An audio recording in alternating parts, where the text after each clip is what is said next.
I'm Tom. So building another meatloaf here for next week, and got a couple packages in, viewer appreciation stuff, and we'll take a look at those guys. And got a couple of new tools. eBay purchases this time.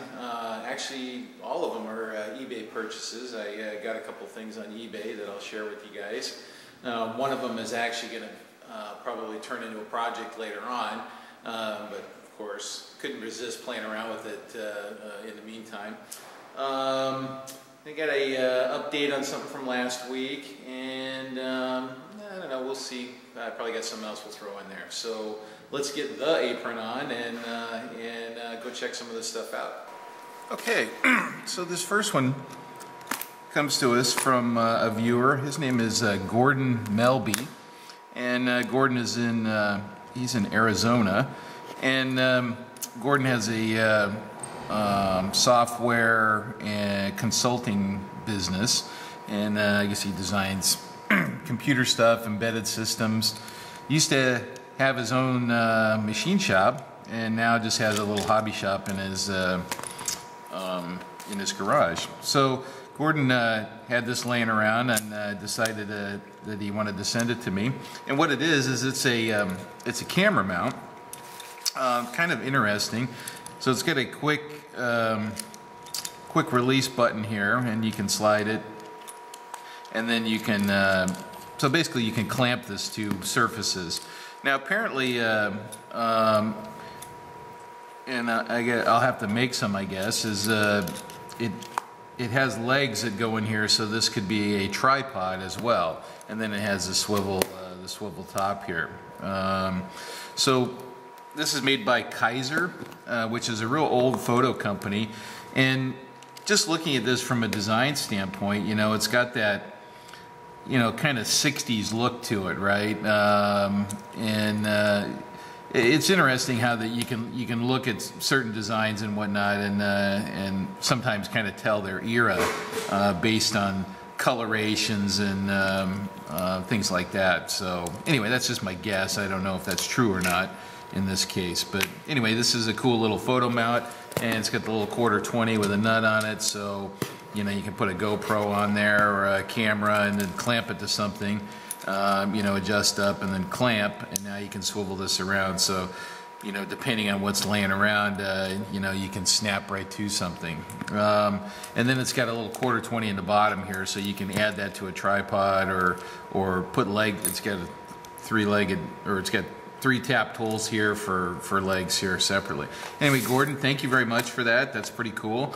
We'll see if I can use this around the shop somewhere. Maybe I'll park this in one of my kind of normal photo shooting spots and try using that with the Canon camera that I use. So, Gordon, thank you very much. Appreciate it, and best of luck to you. All right. So this next package comes to us from Wisconsin, and this is from Lloyd LeDuc, and he got some stuff at an auction that he couldn't use, and so he kind of just sent it along, and so let's take a look at some of this stuff. It's kind of an interesting mix here. Let's look at these first. So we got some cutting tips here, and a couple of these are kind of interesting here. I haven't looked them up. Multi-flame heating tip. Let's open that one. Look at this little monkey here. So, not sure what that fits, but that's quite the tip there. So, 2290 series multi-flame heating tip. So, I'm not sure what that fits exactly. I'd have to look it up. These are Harris. This looks like a more normal, or what would fit in my my cutting torch. But look at the pipe on that one. So that has a heck of a jet port there, and this is a number 3. Number 3 in a Victor is good for cutting, I don't know, 2-inch thick or something like that. So that's a pretty mighty tip there. Looks like it's been used just a little bit, hard to say. And we got some more here. This one's it's an oxy well. This is a little beat up, This is old. They used to chrome plate them a long time ago, but and maybe just to identify the brand, I don't know. You don't see that too often anymore. This one's pretty beat up here, so but you'd be glad to have it if you didn't have one. So this looks like a normal. Okay, this is a number 2. And then what do we got here? This one, the body's a little different diameter here, so this is a slightly different style. Probably fits a smaller torch head, but it's pretty heavy on the tip here. That's interesting. So anyway, I have to look some of these up. And then another big fatty here, so heating tip. Not sure what this fits here. Oh, I better go look. Uncle Ernie's spazzing out over near the door there. Let me go check it out. Okay, so no big emergency. Some Tweety bird dared sit on our garbage can out there. Oh my God, the dog was wigging out. Okay, next one is some honkin' carbide inserts. Look at those guys. These are round guys here, obviously. You know, and these are used for profiling kind of curved shapes. But these are some monsters here. So this probably fits on something Adam would run, some big monster lathe. I don't know. Those are pretty heavy duty. Pretty cool. Might be able to use those for some kind of project. I don't know. You don't see them that big. Now the other thing that's in here that's kind of interesting. These are knurls here. Get one of these things out of here. So these are straight knurls here. They look a little skinny, but MSO 64.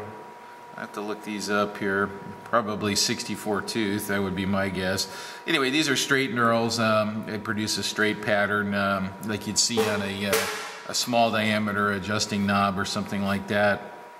And these are tinitride coated here, so looks like they have a standard hole through there, so they may fit a regular knurling tool. And so those are cool. And okay, let's see. There's some more stuff here, and then there's these guys here. These are pretty trippy here. I'm not going to pull them all out, but let's look at a couple of these here. Now these are some kind of couplers here, okay? And not quite sure how they're used, but they fit together real nice like this. And it appears that there's probably a threaded sleeve that goes on this section here. I don't have one of the threaded sleeves. But this just looks like kind of normal 60-degree threads. There's no magic there. Could probably make something. And these are about an inch, probably 1.8 inches. Anyway, so it looks like the idea is you have two separate rods here that are connected, and you bring these together, and they snap together. Then you take a threaded ring or a nut or something and run that up. Maybe it's a coupling nut. That runs over, and now you form a pretty studly load-bearing connection there. So anyway, there's a bunch of them. Not sure what I'm going to use them for, but they're kind of neat, and they fit together real well.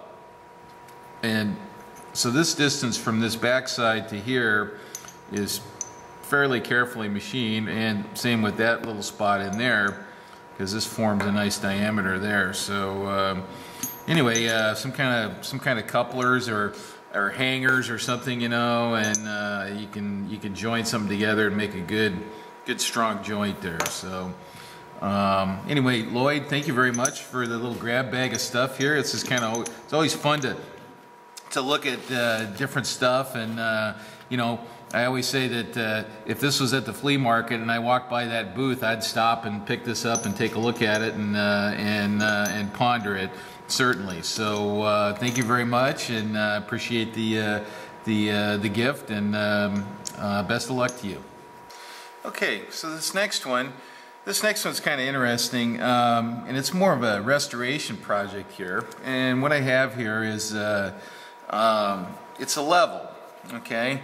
And this is a kind of a special level here. Let me get all the pieces here, and you guys can see this.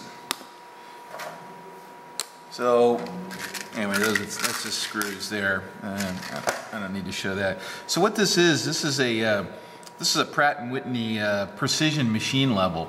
Now it's not in great shape right now. It's got a lot of corrosion on it, and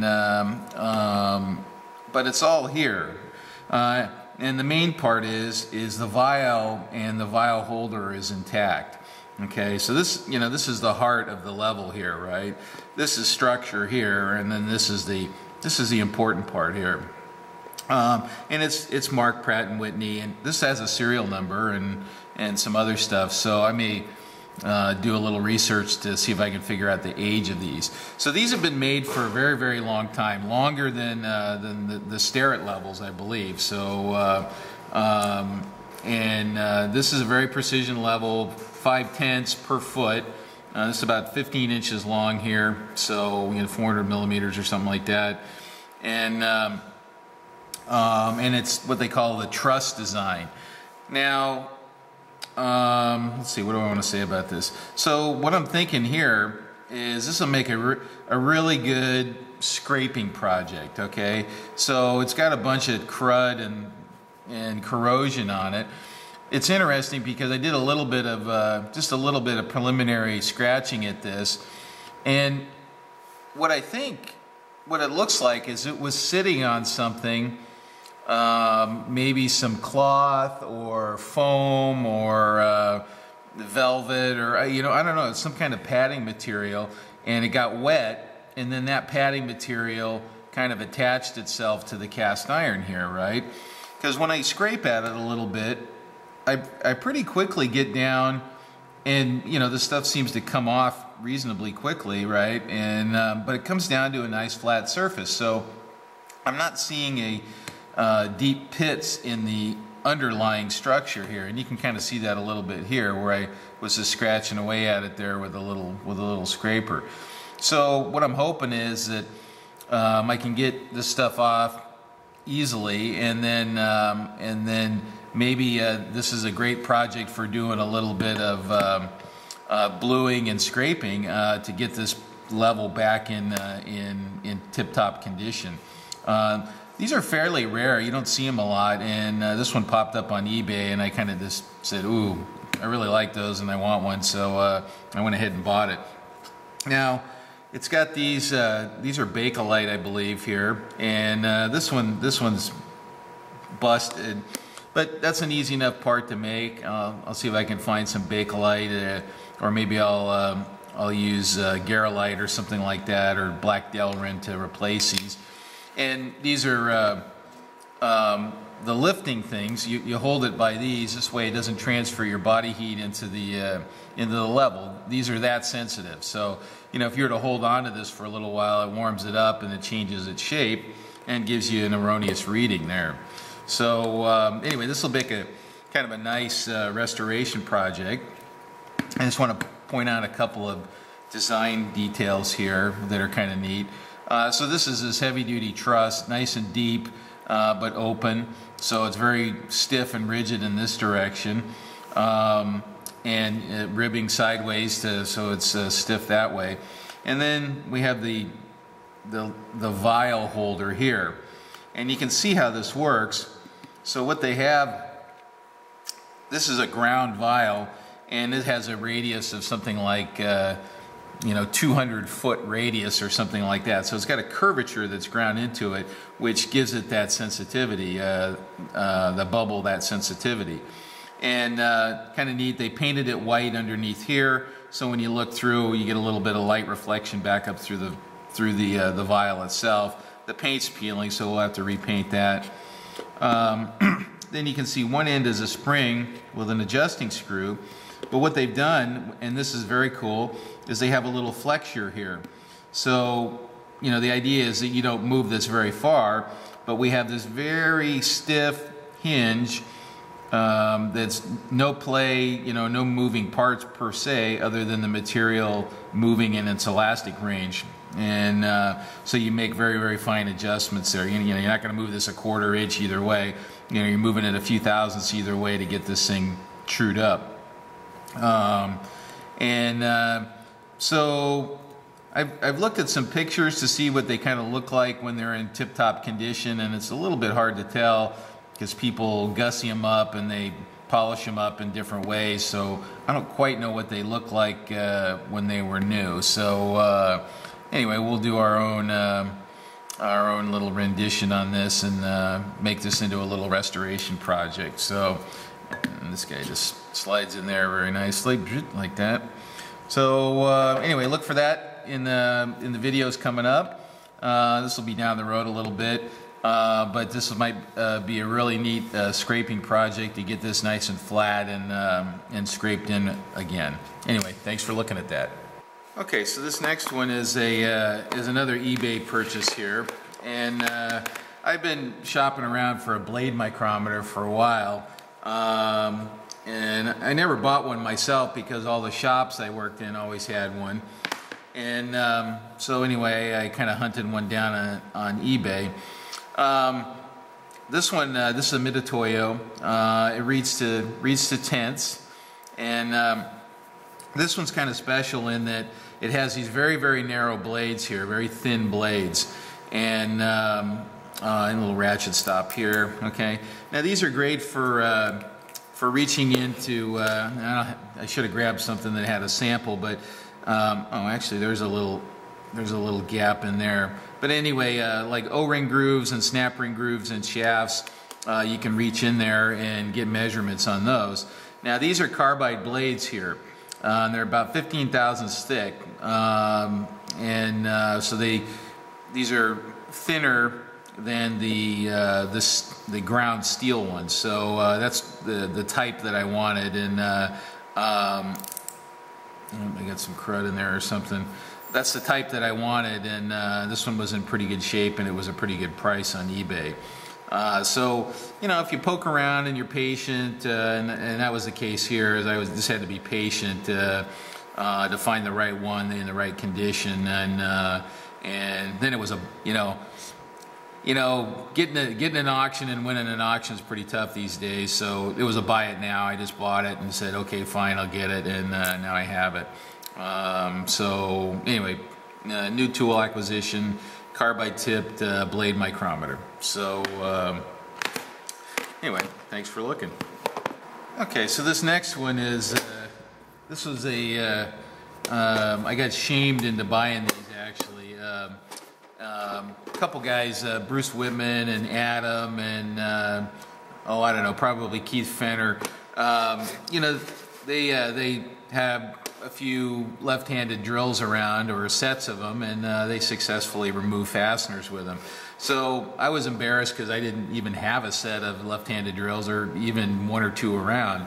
I've used them at work in the past, and so I got shamed into buying a set of left-handed drills. Now I got these off eBay, and there's a few good deals. This wasn't a bad deal. I looked in McMaster to start with, and I just about had a heart attack. It was over $300 for a set like this. So I went on eBay and I poked around on there, and you can buy a brand new set.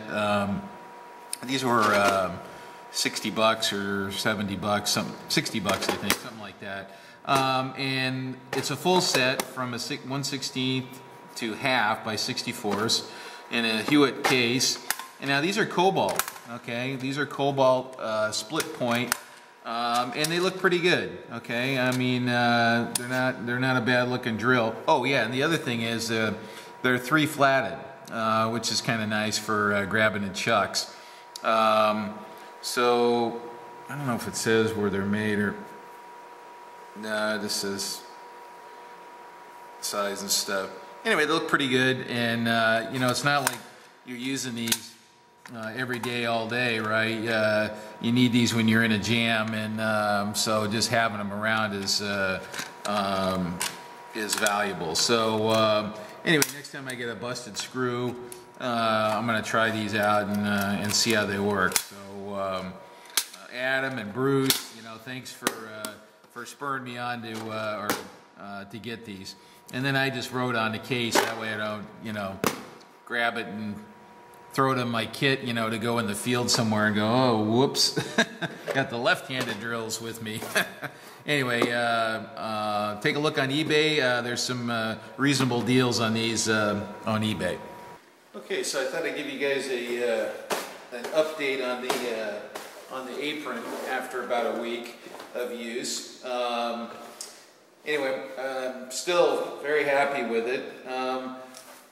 I did have to make one little modification to it. I decided that after a couple of days that I didn't really like the elastic straps. Probably just because I'm not used to that.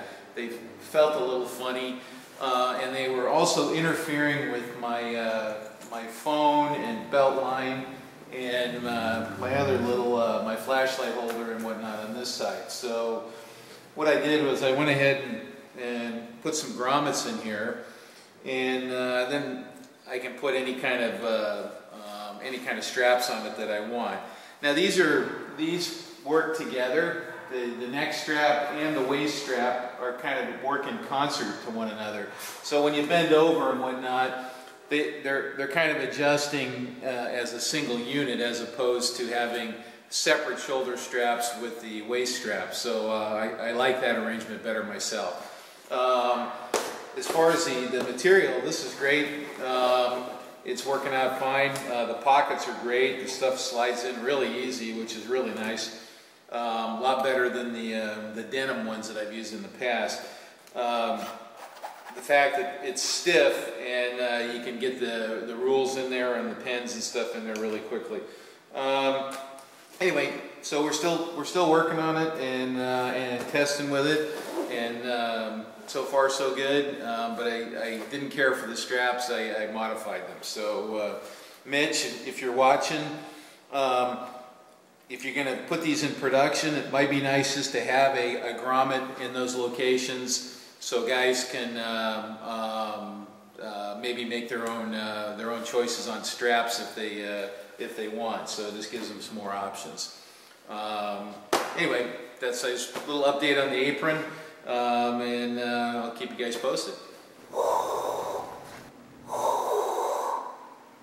I find your lack of faith disturbing. Use the force. Like, subscribe, and comment, or face the consequences.